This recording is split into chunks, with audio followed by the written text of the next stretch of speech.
अगला प्रश्न है एक बहन का, जब भी ध्यान करती हूँ तो 5 मिनट के बाद मेरे मन में अलग अलग विचार आने लगते हैं। ध्यान केंद्रित नहीं हो पाता। कृपया आप मेरा मार्गदर्शन करें। आपके प्रशिक्षक के पास जाके हफ्ते में 3-4 और मेडिटेशन की सिटिंग्स ले लीजिएगा। उसमें सफाई की बहुत ज़रूरी है आपको। वास्तव में सतत स्मरण क्या है? मालिक को बार बार याद करना या ध्यान में मिली हुई दशा को बार बार स्मरण करके बनाए रखना?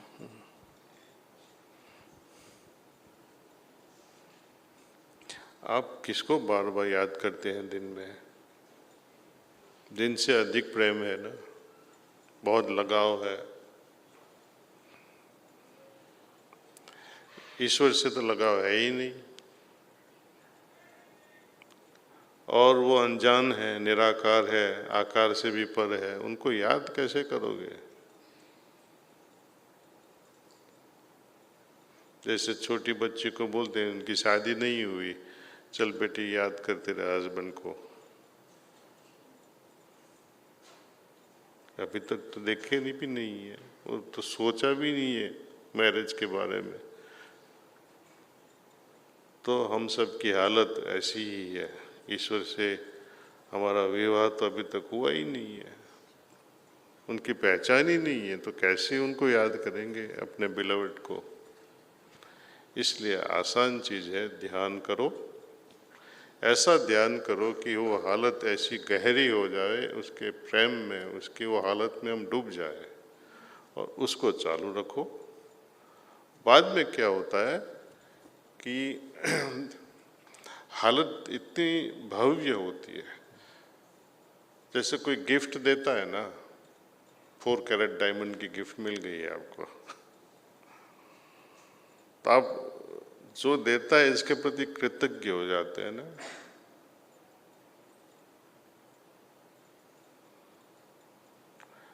तो जो अंदर की हालत है, जब हम उसको एंजॉय करने लगते हैं, उसमें एक मेल हो जाते हैं, तब जो देने वाला है, जिनको अभी तक हमने देखे नहीं, उसके प्रति एक कृतज्ञता हो जाती है। देखे बिना उन्होंने इतना कुछ दे दिया,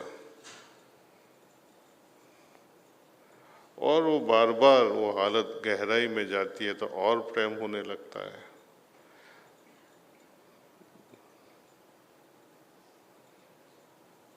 तो उसको मैं सतत स्मरण कहूँगा कि जो हमारे मन से कभी भी हिलता नहीं है, सतत रहता है। जैसे राधा और कृष्ण, अपने पास राधा कृष्ण है, अग्रवाल जी है राधा कृष्ण, राधा की क्या खूबी थी? वो हमेशा उनके लगन में रही थी, स्मरण हमेशा रहता था। ऐसा स्मरण उनका, तो एक बार ऐसी हालत हो गई उनकी, वो रिसाइट करने लगे कृष्ण कृष्ण कृष्ण कृष्ण उनकी याद में। बाद में एक समय ऐसा आया तो खुद ही बोलने लगी राधा राधे राधे राधे। तो लोग उसको बोलते ये पागल हो गई है, खुद को याद कर रही है। लेकिन वो खुद को याद नहीं करती थी, वो खुद कृष्ण बन गई थी, और कृष्ण बनने के बाद वो राधे राधे करते थे से। कहीं और भी कहा है कि ऐसी याद में ऐसी करो कि भगवान तुम्हें याद करने लगे, कि आपके गुरु भी आपको याद करने लगे। ऐसा स्मरण होना, ऐसे एक में ही हो जाए। Last question. हम अपने आप को मानसिक रूप से शांत कैसे करें? यदि आंखें बंद कर बैठते हैं तो हम कैसे जानें कि हम ध्यान की अवस्था में हैं? और रोग की अवस्था में ध्यान कैसे लगाएं? रोग की अवस्था? रोग, जब हम बीमार हैं तो ध्यान कैसे लगाएं? अच्छा, तो हम आखिरी क्वेश्चन से शुरू करते हैं।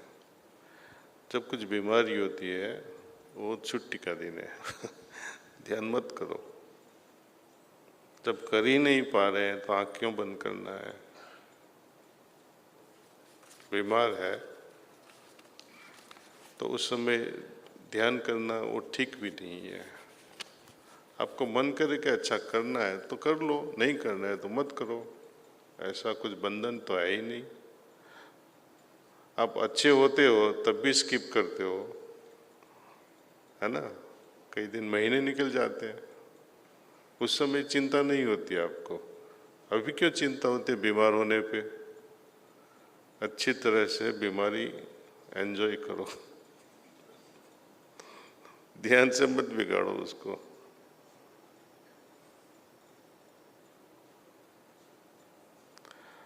डिस्टरबेंस होता है मेडिटेशन में, तो ये तो आता रहेगा और जाता भी रहेगा।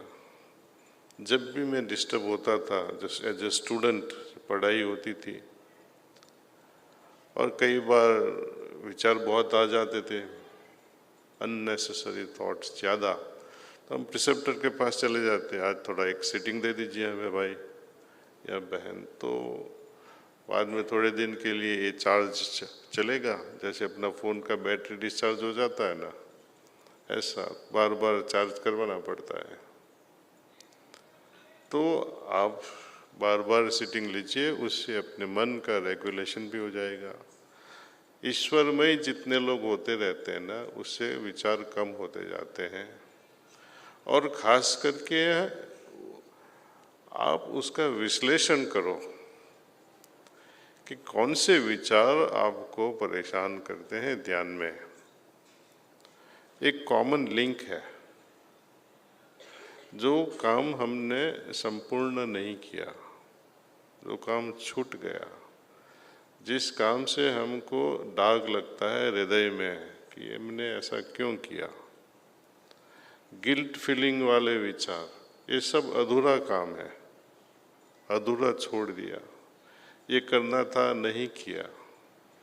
आपने जब भी काम पूरा किया है उसके बारे में विचार आएंगे, लेकिन वो आपको डिस्टर्ब नहीं करेंगे।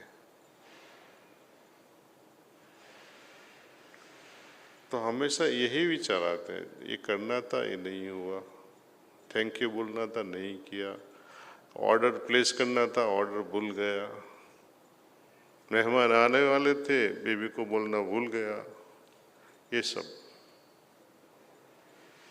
बाद में झगड़ा होता है, आपने बताया ही नहीं, 10 लोग आ गए घर पे। तो अधूरापन हमको जिंदगी में सताता रहता है, और अपनी तपस्या में भी, ईश्वरीय तपस्या में भी वो क्या बोलते हैं, दखेल करता है। गुजराती में एक दखेल है, हिंदी में वही शब्द है क्या? हाँ, दखेल, हाँ, ओके। तो जो भी काम करो संपूर्ण रीत से करो। अभी मोदी जी का मैसेज था कल का, योग कर्मसु कौशलम, उसके 2 अर्थ निकलते हैं। योग से सब काम कौशल हो जाते हैं, और जो भी काम हम कौशलता से करते हैं वो योग बन जाता है।